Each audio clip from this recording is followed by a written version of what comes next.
ਸਾਹਮਣੇ ਹੀ ਉਹ ਆਪਣੇ ਘਰੋਂ ਨਿਕਲਿਆ ਚਾਰਪਾਈ ਦੇ ਨਾਲ ਹੀ, ਚਾਰਪਾਈ ਨਾਲ ਉਹਨੂੰ ਬੰਨਿਆ ਵਾ। ਇਹ ਜਦੋਂ ਘਰੋਂ ਬਾਹਰ ਨਿਕਲਦਾ ਚਾਰਪਾਈ ਸਮੇਤ ਹੀ ਬਾਹਰ ਨਿਕਲਦਾ ਵਾ, ਤੇ ਮੈਂ ਉਹਦੇ ਪਿੱਛੇ ਪਿੱਛੇ ਆਣ ਕੇ ਇੱਥੇ ਆ ਗਈ ਆ। ਇੱਥੇ ਆਣ ਕੇ ਉਹਨੇ ਚਾਰਪਾਈ ਜਿਹੜੀ ਆ ਨਾ ਆਪਣੀ ਰੱਖੀ ਆ ਔਰ ਇਹ ਬੈਠਾ ਵਾ। अस्सलाम वालेकुम। हेलो जी, ए बिस्किट ਤੁਹਾਡੇ ਵਾਸਤੇ ਬਿਸਕਿਟ है। हाँ बिस्किट, हाँ बिस्किट आ गए हैं। मेरे बेटे का की नाम है? हाँ हाँ हेलो बिस्किट आ गए हैं। हाँ मेरा बेटा की करदा है? काम करदे हो कोई है? ਇੱਥੇ ਆਣ ਕੇ ਦੋਸਤਾਂ ਨੂੰ ਮਿਲਣ ਆਏ ਜੇ? ਹਾਂ ਇੱਥੇ ਦੋਸਤਾਂ ਕੋ ਆਏ ਜੇ? ਅੱਛਾ ਦੋਸਤਾਂ ਕੋ ਵੀ ਆਏ ਆ ਜੀ ਗੱਪਸ਼ਪ ਮਾਰਨ ਵਾਸਤੇ ਔਰ ਧੁੱਪੇ ਵੀ ਬੈਠਣਾ ਵਾ ਹੈ। ਇਹਨਾਂ ਦੀ ਵਾਲਦਾ ਵੀ ਆ, ਮੈਂ ਇਹਨਾਂ ਦੀ ਵਾਲਦਾ ਨੂੰ ਬੁਲਾਣੀ ਹੈ, ਉਹਨਾਂ ਕੋ ਪੁੱਛਦੇ ਆ ਕਿ ਕੀ ਹਾਲਾਤ ਨੇ ਹੈ, ਕਿਸ ਵਜ੍ਹਾ ਤੋਂ ਇਹ ਨੌਬਤ ਆ ਗਈ ਕਿ ਸੰਗਲ ਨਾਲ ਬੰਨ ਲਿਆ ਬੇਟੇ ਨੂੰ। ਆਓ ਜੀ ਮੇਰੀ ਭੈਣ ਆਓ ਜ਼ਰਾ। रमजान बैठ जा। अम्मी बैठ जाए इतने? बहन नहीं दिंदा बच्चे पता नहीं लगदा। हां जी अच्छा मार लग जांदा। अच्छा चलो खड़े हो जाओ। अच्छा मेरी भैन ये दसो, मैं तो बहुत परेशान हो गई हाँ। हाँ जी कि मैं तो होर मकसद आई सां इत्थे होर काम ते। हाँ जी हैं ਤੇ ਫਿਰ ਇੱਥੋਂ ਪਤਾ ਲੱਗਾ ਮੁਹੱਲੇ ਦੇ ਵਿੱਚੋਂ, ਮੈਂ ਉਹਨਾਂ ਦੀ ਵੀ ਸ਼ੁਕਰਗੁਜ਼ਾਰ ਹਾਂ ਜਿਨ੍ਹਾਂ ਨੇ ਤੁਹਾਡੇ ਘਰ ਦੀ ਨਿਸ਼ਾਨਦੇਹੀ ਕੀਤੀ। ਹਾਂਜੀ ਕਿਸ ਦੁੱਖ ਤਕਲੀਫ ਚੋਂ ਗੁਜ਼ਰਨ ਦੇ ਇਹ ਬੇਟੇ ਨਾਲ ਕਿਸ ਤਰ੍ਹਾਂ ਵਾਕਿਆ ਹੋ ਗਿਆ ਕਿ ਤੁਸੀਂ ਉਹਨੂੰ ਬੰਨਣ ਤੇ ਮਜਬੂਰ ਹੋ ਗਏ? ਇਹ ਪੰਜਵੀਂ ਚ ਪੜਦਾ ਸੀ, ਪੜਦਾ ਇਸ ਤਰ੍ਹਾਂ ਇਹ ਹੋ ਗਿਆ। ਅੱਛਾ ਇਹ ਹੁਣ ਚੱਕ ਭਰਦਾ ਆਪਣੇ ਆਪ ਨੂੰ। ਹਾਂਡੀ ਮੈਂ ਭਾਵੇਂ 10 ਦਿਨ ਨਾ ਪਕਾਵਾਂ, ਮੈਂ ਇਹਦੀ ਦਵਾਈ ਵੀ ਲੋਕਾਂ ਘਰੋਂ ਪੈਸੇ ਮੰਗ ਕੇ ਪੂਰੀ ਕਰਨੀ ਆ। ਅੱਛਾ ਹਾਂਜੀ ਕੰਮ ਕਰਦੀ ਮੈਂ। ਅੱਛਾ ਇਹ ਦੇਖੋ ਜੀ, ਇਹ ਜੇ ਪਿਆਰ ਕਿ ਮੈਨੂੰ ਉਹਨੇ ਦਿੱਤਾ ਵਾ, ਆਪਣੀ ਮਾਂ ਨੂੰ ਦਿੱਤਾ ਕਿ ਮੈਨੂੰ ਖੋਲ ਕੇ ਦਿਓ। ਹਾਏ ਹਾਏ ਹੈ ਨਾ ਮੇਰਾ ਬੇਟਾ। ਅੱਛਾ ਖੋਲਣ ਦੀ ਸਮਝ ਨਹੀਂ ਲੱਗਦੀ।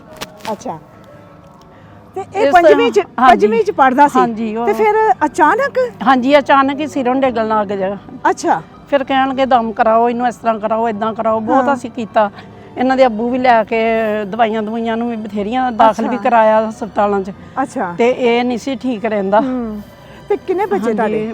ਮੇਰੇ 3 ਬੇਟੇ ਆ। ਜਿਹੜਾ ਸਭ ਤੋਂ ਛੋਟਾ ਵਾ ਉਹ ਵੀ ਠੀਕ ਨਹੀਂ ਰਹਿੰਦਾ। ਉਹਨੂੰ ਹਵਾਈ ਕਸਰ ਆ। ਉਹਨੇ 8 ਕੀਤੀਆਂ ਵਿਚਾਰੇ ਨੇ। ਉਹ ਬਸ ਉਹ ਵੀ ਸਮਝੋ ਗੱਲ ਬਾਹਰ ਹੀ, ਕਦੀ ਮੈਨੂੰ ਘਰ ਰੱਖ ਲੈਂਦਾ, ਕਦੀ ਬਾਹਰ ਕੱਢ ਦਿੰਦਾ, ਤੇ ਮੈਂ ਇਹਦਾ ਕਰਕੇ ਨਹੀਂ ਜਾਂਦੀ ਕਿਤੇ ਵੀ। ਤੇ ਤੁਹਾਡਾ ਮੀਆਂ? ਤੇ ਮੇਰੇ ਮੀਆਂ ਡੈਥ ਹੋ ਗਈ ਆ। ਓਹੋ ਕਾਰ ਚਲਾਉਂਦੇ ਸੀ।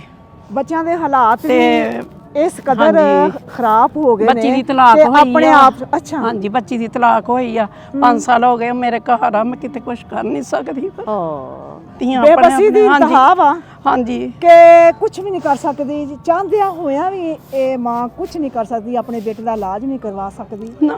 ਘਰ 'ਚ ਵਸਾਇਲ ਐਸੇ ਨਹੀਂ ਆ ਕਿ ਅੱਛਾ ਖਿਲਾ ਸਕੇ। ਕੋਈ ਨਹੀਂ। ਕਿਤਨੀਆਂ ਮਜਬੂਰੀਆਂ ਵਾ, ਕਿਸ ਮੁਸ਼ਕਲਾਂ ਚੋਂ ਗੁਜ਼ਰਦੇ ਪਏ ਜੀ। ਬਹੁਤ ਲੋਕਾਂ ਦੀ ਮਿਹਨਤ ਕਰਕੇ ਕੋਈ ਕੰਮ ਆ ਗਿਆ ਕਰ ਲਿਆ। ਹੁਣ ਮੇਦੇ ਦਾ ਜ਼ਿਕਰ ਦਾ ਮਸਲਾ ਨਹੀਂ ਕੰਮ ਹੁੰਦਾ। ਅੱਛਾ ਹੁਣ ਇਦਾਂ ਹੀ ਬਸ ਮੈਂ ਘਰੇ ਹੀ ਬਸ ਰਹਿੰਦੀ ਆ। ਤੇ ਘਰ ਦਾ ਸਿਸਟਮ ਜਿਹੜਾ ਵਾ ਉਹ ਫਿਰ ਕਿਵੇਂ ਇਦਾਂ ਹੀ ਤੂੰ ਮੈਂ ਭੈਣ ਭਰਾ ਕਿਸੇ ਦਾ ਕੰਮ ਕਰ ਦਿੱਤਾ ਤੇ ਤਾਂ ਲੈਣ ਦੇ ਕੋਈ ਇਦਾਂ ਮਦਦ ਕਰ ਦਵੇ ਖੁਦਾ ਵਾਸਤੇ ਤਾਂ ਬਸ ਬਹੁਤ ਗਲਤ ਬਾਜੀ। ਮੈਂ 15 ਦਿਨ ਹਾਂਡੀ ਨਹੀਂ ਪਕਾਉਂਦੀ ਵੀ। ਹਾਏ ਹਾਏ ਹਾਏ ਹਾਏ। ਅੱਛਾ ਮੈਨੂੰ ਇਹ ਦੱਸੋ, ਇੰਨੀ ਸਰਦੀ ਰਹੀ ਮੈਨੂੰ ਕਿਸੇ ਕੋਲੋਂ ਰੋਟੀ ਖਾਣੀ। ਹਾਂ ਹਾਏ ਮੈਨੂੰ ਨਹੀਂ ਪਤਾ। ਚਾਹ ਨੂੰ ਤਰਸ। ਮੈਂ ਆਪਣੇ ਅੱਲਾਹ ਪਾਕ ਕੋਲੋਂ ਮਾਫੀ ਮੰਗਦੀ ਆ ਕਿ ਇਹ ਘਰ ਮੇਰੀ ਨਜ਼ਰਾਂ ਤੋਂ ओझल किवें हो गया, मैनू क्यों नहीं इस घर की निशानदेही मिली। मैं इस मुहल्ले वालियां दे कोल भी मेरा सवाल आ कि मुहल्ले वालियां नू पता वा कि ये घर इन्नी तकलीफ चों गुजरन दिया वा, उन्होंने भी सानू आन के क्यों नहीं दसिया कि तुसीं उत्थे पहुंचो। उन्हां दे मैं घर भी गई सी, उधर एक बीबी है ना नबीनी, हाँ हाँ उन्हां दे मैं घर गई सी, बाजी सरैया, हाँ उन्हां नू मैं कहा कि मैनू दिखा दो। अच्छा मैं जानी हाँ, लेकिन मैं फैसलाबाद रोड ते सारे जिथे मैंने किसी ने दस्या मैं तुहानू लभदी रही हां, तुसीं मैनू नहीं लभे। ओहो ते इन्हां ने सानू कोई एड्रैस नहीं दिता हैगा। देखो फिर अज अचानक है सानू अल्लाह पाक लैके ही सानू अपना आया, इसे वजह तो लैके आया, तुहाडे वास्ते लैके आया, क्योंकि मेरा इधर राधा अज कोई नहीं सी।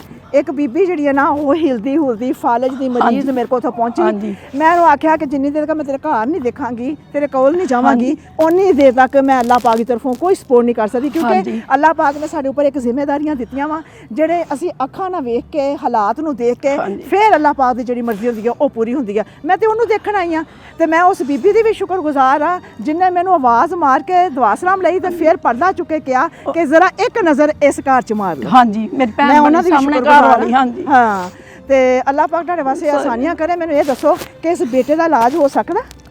ਬਸ ਜੀ ਨਹੀਂ ਕਿਤੇ ਸਾਰੇ ਕਰਾਇਆ ਵਾ, ਨਹੀਂ ਬਸ ਦਵਾਈ ਮੈਡੀਸਨ ਅਸੀਂ ਘਰ ਦਿੰਨੇ ਇਹਨੂੰ, ਸੌਂ ਜਾਂਦਾ ਵਾ, ਨਾ ਦਈਏ ਤੇ ਫਿਰ ਇਹ ਚੱਕ ਭਰਦਾ ਆਪਣੇ ਆਪ ਨੂੰ। ਉਹ ਮੈਡੀਸਨ ਕਿੱਥੋਂ ਲੈ ਰਹੇ ਜੇ? ਇੱਥੋਂ ਸਟੋਰ ਤੋਂ ਲਈ ਦੀ ਆ। ਸਟੋਰ ਤੋਂ ਲਈ ਦੀ? ਕਿਸੇ ਡਾਕਟਰ ਨੇ ਲਿਖ ਕੇ ਦਿੱਤੀ ਆ? ਹਾਂਜੀ। ਅੱਛਾ, ਤੇ ਉਹ ਦੇਈ ਦੀ ਇਹਨੂੰ, ਉਹਦੇ ਨਾਲ ਲੂਦਗੀ ਹੁੰਦੀ, ਸੌਂ ਜਾਂਦਾ, ਵਰਨਾ ਫਿਰ ਉੱਠ ਖਲੋਂਦਾ ਵਾ। ਮੈਡੀਸਨ ਪੂਰੀ ਹੋ ਰਹੀ ਹੈ?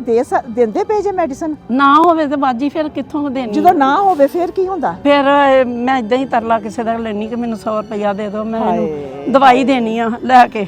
ਦੇਖ ਸਕਦੇ ਜੇ ਮੇਰੇ ਭੈਣ ਭਰਾ, ਇਨਸਾਨ ਮਜਬੂਰ ਹੋ ਗਿਆ ਵਾ ਬੇਟੇ ਦੀ ਦਵਾਈ ਵਾਸਤੇ ਵੀ ਮਿੰਨ ਤਰਲਾ ਜਾ ਕੇ ਕਰਨਾ ਪੈਂਦਾ ਵਾ। 150 ਲਿਆ ਕੇ ਫਿਰ ਦਵਾਈ ਲੈਂਦੇ ਨੇ, ਫਿਰ ਉਹਨੂੰ ਦਵਾਈ ਖਾਂਦੇ ਨੇ ਤੇ ਫਿਰ ਸ਼ਾਇਦ ਉਹ ਬੇਟਾ ਵੀ ਸਕੂਨ ਨਾਲ ਸੌਂਦਾ ਤੇ ਆਪ ਵੀ ਮਾਂ ਨੂੰ ਸਕੂਨ ਆ ਜਾਂਦਾ। ਅੱਛਾ ਮੇਰੀ ਭੈਣ ਪਰੇਸ਼ਾਨ ਨਾ ਹੋਵੋ, ਅੱਜ ਅੱਲਾਹ ਪਾਕ ਨੇ ਮੈਨੂੰ ਤੁਹਾਡੇ ਕੋਲ ਪਹੁੰਚਾਇਆ ਵਾ ਤੇ ਅੱਲਾਹ ਪਾਕ ਦੀ ਅੱਜ ਮਰਜ਼ੀ ਪੂਰੀ ਹੋਣੀ ਆ। ਮੈਂ ਸਮਝਦੀ ਹਾਂ ਕਿ ਜਿੰਨੀ ਦੇਰ ਤੱਕ ਸਾਨੂੰ ਪਤਾ ਨਹੀਂ ਸੀ ਉਨੀ ਦੇਰ ਤੱਕ ਅੱਲਾਹ ਪਾਕ ਦੇ ਆਪਣਾ ਮਰਜ਼ੀ ਨਹੀਂ ਸੀ ਮਰਜ਼ੀ। ਅੱਜ ਅੱਲਾਹ ਪਾਕ ਦੀ ਮਰਜ਼ੀ ਪੂਰੀ ਹੋਣੀ ਆ ਕਿ ਅਸੀਂ ਪਹੁੰਚੇ ਹਾਂ, ਆਪਣੇ ਆਪ ਪਹੁੰਚੇ ਹਾਂ, ਕਿਸੇ ਨੇ ਤੁਹਾਡੇ ਘਰ ਦੀ ਨਿਸ਼ਾਨਦੇਹੀ ਨਹੀਂ ਕੀਤੀ ਹੈਗੀ। ਲਿਆਓ ਜੀ ਅੱਲਾਹ ਪਾਕ ਦੀ ਤਰਫੋਂ ਜੋ ਆਇਆ ਲਿਆਓ। ਇਹ ਮੇਰੀ ਭੈਣ ਪਕੜੋ, ਬਿਸमिल्लाह ਕਰਕੇ ਉੱਪਰ ਰੱਖੋ, ਰਾਸ਼ਨ ਚਾਰਪਾਈ ਦੇ ਉੱਪਰ ਰੱਖੋ, ਇੱਥੇ ਰੱਖੋ।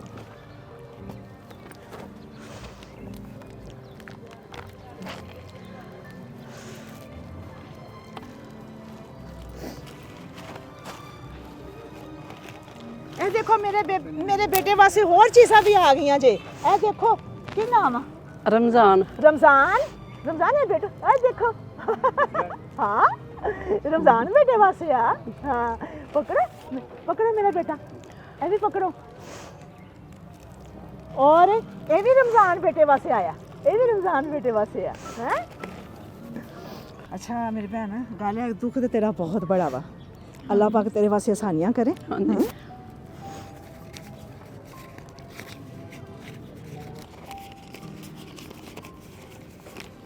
ਹੈਲੋ ਮੇਰੀ ਭੈਣ, ਇਹ 20,000 ਚ, ਇਹ 20,000। ਠੀਕ, ਸ਼ੁਕਰੀਆ ਬਾਜੀ, ਬਹੁਤ ਬਹੁਤ ਸ਼ੁਕਰੀਆ ਤੁਹਾਡਾ। ਇਹ 20,000 ਬਹੁਤ ਹੀ ਪਿਆਰੀ ਸਾਇਮਾ ਨੌਰੀਨ ਆ, ਇਹ ਉਹਨਾਂ ਦੀ ਤਰਫੋਂ ਆ। ਅੱਛਾ। ਰਾਸ਼ਨ ਜਿਹੜਾ ਨਾ ਉਹ ਨਾਜ਼ਰ ਭਾਈ ਦੀ ਤਰਫੋਂ ਆ, ਮਨਾਜ਼ਰ ਭਾਈ ਦੀ ਤਰਫੋਂ ਆ। ਇਹ ਉਹਨਾਂ ਵਾਸਤੇ ਮੇਰੀ ਭੈਣ ਦੁਆ ਕਰੋ ਕਿ ਅੱਲਾਹ ਪਾਕ ਅੱਲਾਹ ਮੀਆਂ ਤੰਦਰੁਸਤੀ ਉਹਨਾਂ ਨੂੰ ਸਿਹਤ ਦੇਵੇ। ਹਾਂ ਹੱਥ ਚੁੱਕ ਕੇ ਦੁਆ ਕਰੀਦੀ ਹੈ ਜਿਨ੍ਹਾਂ ਦੀ ਤਰਫੋਂ ਕੁਝ ਦਵੇ, ਉਹਨਾਂ ਨੂੰ ਬਹੁਤਾ ਦਵੇ, ਅੱਲਾਹ ਤਾਲਾ ਬਹੁਤਾ ਦਵੇ ਉਹਨਾਂ ਨੂੰ ਸਿਹਤ ਤੰਦਰੁਸਤੀ ਦਵੇ। ਜਿਹੜੇ ਭੈਣ ਭਰਾ ਮੇਰੇ ਨਾਲ ਤਾਵਨ ਕਰਦੇ ਅੱਲਾਹ ਮੀਆਂ ਉਹਨਾਂ ਨੂੰ ਬਹੁਤਾ ਦਵੇ। ਆਮੀਨ ਆਮੀਨ।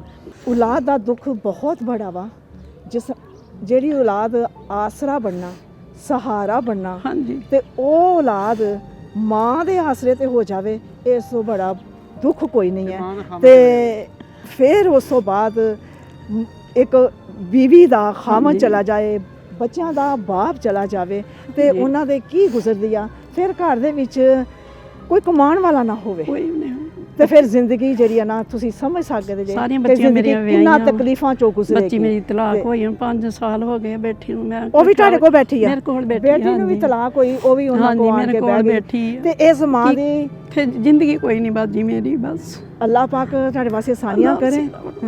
ਅੱਲਾਹ ਕੋਲੋਂ ਦੁਆ ਮੰਗਦੀ ਹਾਂ ਕਿ ਅੱਲਾਹ ਪਾਕ ਤੁਹਾਡੇ ਤੇ ਖਾਸ ਕਰਮ ਕਰੇ। ਇਸ ਬੇਟੇ ਵਾਸਤੇ ਮੈਂ ਦੁਆ ਕਰਦੀ ਹਾਂ, ਅੱਲਾਹ ਪਾਕ ਇਸ ਬੇਟੇ ਨੂੰ ਸਿਹਤ, ਜ਼ਿੰਦਗੀ, ਤੰਦਰੁਸਤੀ ਰੱਖੇ।